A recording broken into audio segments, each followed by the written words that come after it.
In this video, I'm going to break down the official cover letter guide from the Senate Employment Office. I mean, it doesn't get better than this. You're going directly from the primary source, from the US Senate. Yes, they have this booklet that is available to everybody, not just me, for you to look through in order to understand exactly what it is that Congress wants from you to land an internship, right? So I'm going to go through this, but before I get into it, I want to share why you should listen to me. I was somebody that was in your shoes. I was commuting to school. I was in the university that was most local to my house. I lived with my parents. I had limiting beliefs, and I didn't know if I was able to apply to this position. And I'm here to tell you that it is very much possible because 4 years ago, I landed the internship in Congress and now I currently work for the Department of Justice. So it is very much possible to land these internships. And with the guidance of a primary source like this that didn't exist when I was applying, on top of AI materials that you can utilize in your favor, I'm going to break down the specifics as to how you can have the best cover letter for your application with the congressional internships, right? So before I get into it, I just want to share that if you're a student that is looking to land congressional internships, click the first link in the description. I'm building the biggest online community towards students landing congressional internships, especially if you come from a minority background, you come with those limiting beliefs, or maybe you're even thinking about the financial barriers and it's limiting your ability to apply. I'm not only breaking down exactly how you can hinder those financial barriers, but I'm also helping you to be able to land that internship in the first place. I don't want you to stop on step one. I want you to go through the full process and then we will find ways on how you can fund your internship so that that's not a limiting belief. Otherwise, this is the video where I'm going to break down your cover letter and let's get straight into it. So, as you see here, there's a page that I'll get into where it will go specifics into how you should go about your cover letter, right? So, once I find that, then we'll be speaking about it. But in the meantime, that is something that, of course, is common to any application, the cover letter, right? So that's the example, and then we'll just go to. So the cover letter, the primary purpose of a cover letter is twofold. Ideally, is to test out your writing skills for any generic opportunity, but it's also to showcase your parallels of your resume between the bullets on your resume and the job description, in this case, the congressional internships that you're applying for, right? And so I just want you to remember, how can this apply to the job description? That is going to be the key indicator towards your cover letter. And if you haven't yet updated your resume, I made a video not too long ago detailing exactly step by step how you should write your resume for this internship. You should check out that video before updating your cover letter. It's going to make it significantly easier, right? Once you have your resume tailored, it's going to make the cover letter a very seamless process and significantly more simple than people make it out to be. A lot of the times, students make this out to be a very difficult thing when it shouldn't be a difficult task. It should be done very quickly and it should be the easiest portion of your application, all things considered. From start to finish, this should be the easiest portion. But I will break down to you how we do that. So the first things first is that your cover letter should not be more than one page. We're going to go through an example that is showcased here specifically, and that is specifically for entry-level positions. You do not want your cover letter to be more than one page. As you see here, it is exactly one page, and I'm going to here to describe to you what they do right in this cover letter template. What are some things that I think would be more beneficial? Otherwise, this is the primary source. This is what they want to see. And you don't have to copy word for word. That's not ideal in any situation. But I will break down to you a seamless process in order to get into this, right? So first things first is the structure. In the structure, like I said, you don't want it to be more than one page. In my opinion, this address here is optional, right? The only particular reason you might want to add the address is if you really want to specify that it's in Washington, D.C. The positions of congressional interns is usually split between district offices, local offices, or Washington, D.C. offices. So I understand if you are more inclined to put the DC address. Otherwise, if you want more space, if you need more opportunity to write down your experiences, that is something that I think you'd be more than fine to take away from your cover letter. Even on the last page we were looking at, it is something that is described as optional. The hiring information is optional, especially also if you don't know who is going to be addressed to, you're not able to find the hiring manager. Otherwise, you can keep the address if you have space for it. But the real meat and potatoes here is the first paragraph. In the first paragraph, that is where you're going to specify a couple things. You're going to specify the position you're applying for, and that is where you will emphasize that you are applying to a DC position, not to the district office, but to the DC position. Of course, in the email and the application, you are going to specify that it's from DC. But in the cover letter, that is where you can specifically put that it's a DC. You don't have to double down, put the address, and then also put in the first paragraph unless you have extra space and you feel like it's necessary. But in my humble opinion, I think it's fine. The address is optional. But in the first paragraph, you want to put the position you're applying for. You want to put your competitive edge, right? So, what does this mean? The competitive edge for me was that I was a minority student and I was also a Hispanic and I also lived in the district that I was applying for. So it just happened to work together that if I'm in the district, if I'm in the state that I'm applying for, it gives me an advantage. Now, if you don't know that, now you know it. It gives you an advantage. Everyone should be applying to the district closest to their house or the one that they're currently under, assuming that that's a politician that you would want to work for. That is something that might be the easiest one to get out of all these positions. No congressional internship is easy to obtain, but this is probably the one that's going to give you the most advantage and the competitive edge since you are already a district member. So you're not just competing with people applying from different cities, different states. You're competing with the constituents within your district for a DC position, and you are more favorable because you are a competitive candidate in your district. I mean, just think about the high schools you went to. Think about all these different things.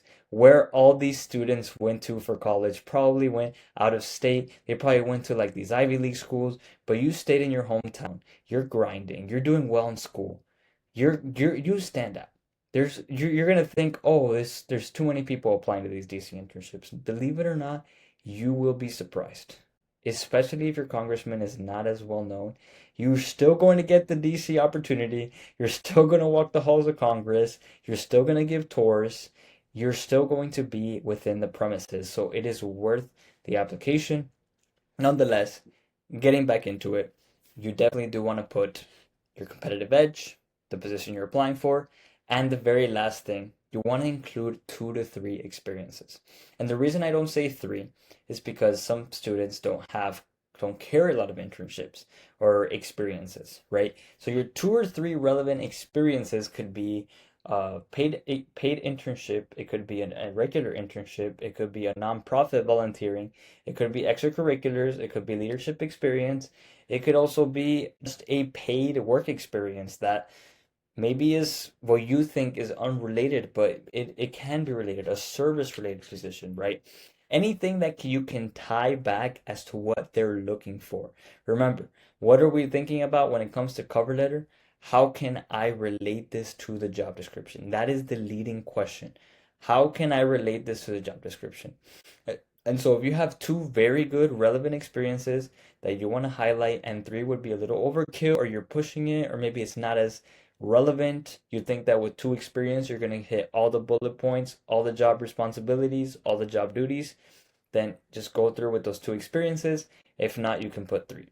In this specific example, you can see that they're applying for the press assistant position in Washington, D.C. for the specific congressman. Make sure to put that detail in there because then you'll be able to specify. I'm very excited for this opportunity and hope use my education and experience in communications to support the senators and current issues important to constituents in Hawaii.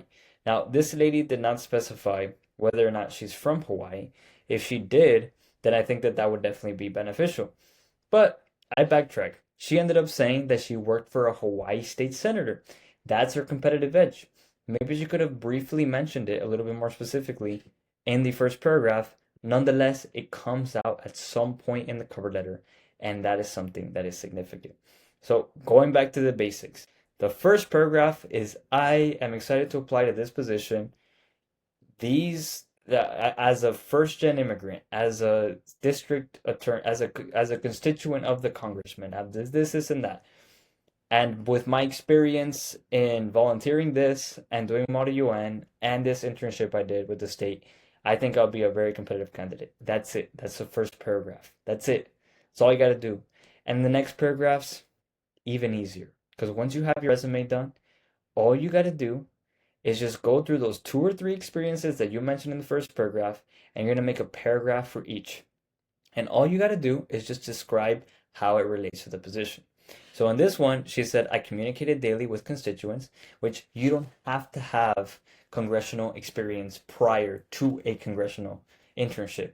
You can have it, but it's not necessary. So this is going to be a paragraph where you see she's going very specific into the terminology of Congress, but it is completely okay if it wasn't constituents in your position. You were dealing with people. You were dealing with volunteers. You were dealing with students, and you assisted with research, maybe not in politics, but you assisted with research in communications. You assisted with research in a research project for university. So all these things are fluid. Do not think if you do not have the terminology of the job description, then you automatically can't go ahead and apply. This is somebody that they're saying is an ideal candidate, but it is by no means the only person that lands these internships. When I applied, I emphasized my Model UN experience. I emphasized a podcast I had done that was unrelated, untied to any single opportunity and or even my school or anything. And then I also mentioned administrative positions that I had undertaken in high school that weren't even related whatsoever to politics. They were just administrative. So, yes, I did do some phone calling. Yes, I did do some note taking. And then that helped me out holistically with my academic experience, my Model UN experience, my writing skills. I was able to communicate to them that I am a candidate for this position, and I got the offer. Anyways, for your second and third paragraph or fourth, you want to list these 2 to 3 experiences, each in a separate paragraph, and use skills matching. So you want to keep matching these positions to these skills required in the job description. You want to showcase to them, I've done this, therefore I will be good doing this. That's the best way to do it. Even if you got to do a sentence in each, right? Just be like, I've done this, so I'll be good in this. Or I've done this and I saw the flaw in how it was done here. Therefore, even here, I want to improve it. I want to innovate it. I want to do better. It's not necessary to do that extra step, but just showcasing that you have the experience and that it matches the job description is the best thing to do. Okay, so the very last thing is the last paragraph, which is even easier. All you got to do is just acknowledge I'm eager to continue my communication with the team. Thank you for considering my application. Just a simple gratitude, acknowledgement, and then share your desire to discuss more. You don't necessarily have to say interview, but you can say, I welcome the opportunity to speak more about it with the hiring manager, with the lead internship coordinator, whatever language you want to use, whatever language you think is correct, in order for you to end off that cover letter. And that's it. And the best thing of all is that if you don't know how to start this, you can plug this into AI, plug in your resume, and it will give you examples of what paragraphs you can write about, what experiences tie most to a congressional internship experience. And if you happen to apply to a congressman that doesn't have the job responsibilities on their website, I've seen it. There's a nine tab very automated application process for a lot of the congressmen, and they're very vague when it comes to like what they're looking for. So if you encounter that kind of application, just search up on Google, legislative internship for DC job description. That's all you want to search. And then the Google Gemini will give you an AI summary as to what most congressional offices are looking for. And even then, you still have this primary resource that you can plug into ChatGPT and be able to encounter all those things. Now, even after this, even after everything I've explained, you're like, you know what? I still need the help. I still want a breakdown step by step as to how I can actually utilize this in my own experience. You can click the first link in the description. It is the biggest online community that I'm creating in order to be able to land these congressional internships. You will get one-on-one assistance. Otherwise, you can get my personal advice in order to how to navigate this process. Just navigating the process itself is a big obstacle for certain students, and I want to get you past that because you at least want to start getting applications in, because then you'll be able to know what you need to fix and then land these internships so that then we can help you fund it. That is the process, and that is the best way to go about it. Always bring it back to the job description. That's really the biggest thing in conclusion to the cover letter writing. Otherwise, thank you for watching and stay tuned for the next video.